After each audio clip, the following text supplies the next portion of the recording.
ഹിസ്ബുല്ല നേതാവ് ഹസൻ നസ്രുള്ളയെയും ഹമാസ് മേധാവി ഇസ്മയിൽ ഹനിയയെയും വധിച്ചതിനുള്ള പ്രതികാരമായി ഇസ്രായേലിനെതിരെ ഇറാൻ ഇന്നലെ ആഞ്ഞടിച്ചു. ടെല്ലവീവിന് നേരെ തൊടുത്തുവിട്ടത് 200ഓളം ബാലിസ്റ്റിക് മിസൈലുകളാണ്. ഇസ്രായേലിന് നേരെ ഇറാൻ മിസൈൽ ആക്രമണത്തിന് തയ്യാറെടുക്കുന്നതായി അമേരിക്ക മുന്നറിയിപ്പ് നൽകിയതിന് തൊട്ടു പിന്നാലെയായിരുന്നു ഇറാന്റെ അപ്രതീക്ഷിത ആക്രമണമുണ്ടായത്. ഇസ്രായേൽ സേന തന്നെയാണ് മിസൈൽ ആക്രമണം ആദ്യം സ്ഥിരീകരിച്ചത്. നിരവധി പേർക്ക് പരിക്കേറ്റതായി റിപ്പോർട്ടുകളുണ്ട്. സുരക്ഷിതമായ സ്ഥാനങ്ങളിലേക്ക് നീങ്ങാൻ ഇസ്രായേൽ സേന ജനങ്ങളോട് ആവശ്യപ്പെട്ടിരിക്കുകയാണ്.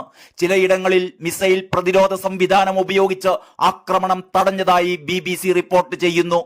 ഇസ്രായേലിന് നേരെ മിസൈൽ ആക്രമണം നടത്തിയതായി ഇറാന്റെ റവല്യൂഷണറി ഗാർഡും സ്ഥിരീകരിച്ചിട്ടുണ്ട്. ഹിസ്ബുല്ല നേതാവ് ഹസൻ നസ്രുള്ളയെയും ഹമാസ് മേധാവി ഇസ്മയിൽ ഹനിയയെയും വധിച്ചതിനുള്ള തിരിച്ചടിയാണ് മിസൈൽ ആക്രമണമെന്ന് ഇറാൻ സൈന്യം വ്യക്തമാക്കി. ആക്രമണത്തിന് പിന്നാലെ ഇസ്രായേലിൽ വിമാനത്താവളങ്ങൾ അടച്ചു. ടെലവീവിൽ സുരക്ഷാ വിഭാഗം അടിയന്തര യോഗം ചേരുകയാണ്. തിരിച്ചടിച്ചാൽ വലിയ പ്രത്യാഘാതം നേരിടേണ്ടി വരുമെന്ന് ഇറാൻ മുന്നറിയിപ്പ് നൽകിയിട്ടുണ്ട്. ലെബനൻ തലസ്ഥാനമായ ബെയ്റൂട്ടിൽ ഇസ്രായേൽ നടത്തിയ വ്യോമാക്രമണത്തിലായിരുന്നു ഹിസ്ബുല്ല മേധാവി ഹസൻ നസ്രുള്ള കൊല്ലപ്പെട്ടത്. ഇറാന്റെ ഏതാക്രമണവും കടുത്ത പ്രത്യാഘാതങ്ങൾ സൃഷ്ടിക്കുമെന്ന് അമേരിക്ക മുന്നറിയിപ്പ് നൽകിയിരുന്നു.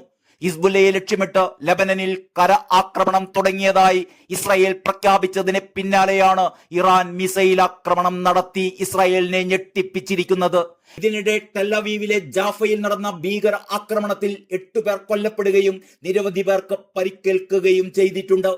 ഇറാന്റെ ആക്രമണത്തെ പ്രതിരോധിക്കാനും ഇസ്രായേലിനെ സഹായിക്കുന്നതിനും മേഖലയിലെ അമേരിക്കൻ സൈന്യത്തെ സംരക്ഷിക്കുന്നതിനുമുള്ള തയ്യാറെടുപ്പിലാണെന്ന് US പ്രസിഡന്റ് ജോ ബൈഡൻ അറിയിച്ചു.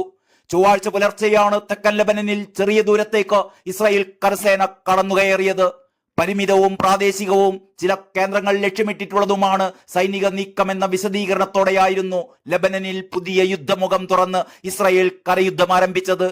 ഇതിന്റെ ഭാഗമായി തെക്കൻ ബെയ്റൂട്ടിലെ 30 ഗ്രാമങ്ങളിലുള്ളവർ വീട് വിട്ട് വടക്കൻ ലെബനിലേക്ക് മാറാൻ ഇസ്രായേൽ സേന നിർദ്ദേശിച്ചിരുന്നു.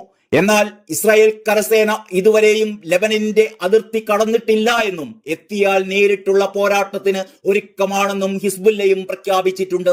കരയുദ്ധത്തിനൊപ്പം ചൊവ്വാഴ്ച ലെബനനിലുടനീളം വ്യാപക വ്യോമാക്രമണവും ഇസ്രായേൽ നടത്തിയിരുന്നു. തലസ്ഥാന നഗരമായ ബെയ്റൂട്ടിൽ നിരവധി കെട്ടിടങ്ങളാണ് തകർന്നത്. തെക്കൻ ലെബനനിലെ ഐനുൽ ഹിൽവയിൽ നിരവധി പേർ തിങ്ങിപ്പാർക്കുന്ന പലസ്തീനിയൻ അഭയാർത്ഥി ക്യാമ്പ് ബോംബിങ്ങിൽ നിലംപൊത്തി. ഇവിടെ കെട്ടിടാവശിഷ്ടങ്ങളിൽ കുടുങ്ങിയവർക്കായി രക്ഷാപ്രവർത്തനം തുടരുകയാണ്. 10 ലക്ഷത്തിലേറെ പേർ ഇതിനകം നാടുവിട്ടതായും രാജ്യം ചരിത്രത്തിലെ ഏറ്റവും അപകടകരമായ ഘട്ടങ്ങളിലൂടെയാണ് കടന്നു പോകുന്നത് എന്നും ലെബനൻ പ്രധാനമന്ത്രി നജീബ് മിഖാതി പറഞ്ഞു. ഇസ്രായേൽ സൈനിക നീക്കത്തിന് തിരിച്ചടിയായി ടെല്ലവീവിൽ ഹിസ്ബുല്ലയും പ്രത്യാക്രമണം നടത്തി. മൊസാദ് ആസ്ഥാനത്തിന് നേരെ ഫാദി 4 റോക്കറ്റുകൾ ആക്രമണം നടത്തിയതായി ഹിസ്ബുല്ല അവകാശപ്പെട്ടു. മറ്റൊരു രഹസ്യാന്വേഷണ വിഭാഗത്തിന്റെ ആസ്ഥാനത്തിന് നേരെയും ആക്രമണമുണ്ടായി. ഇതേക്കുറിച്ച് ഇസ്രായേൽ പ്രതികരിച്ചിട്ടില്ല. ടെല്ലവീവിന് സമീപം കഫർ ഖാസിമിൽ റോക്കറ്റ് വീണ് റോഡ് തകർന്നു. അപ്പർ ഗലീലി മേഖലയിൽ 15ഓളം റോക്കറ്റുകൾ പതിച്ചതായും ഇസ്രായേൽ സ്ഥിരീകരിച്ചിട്ടുണ്ട്.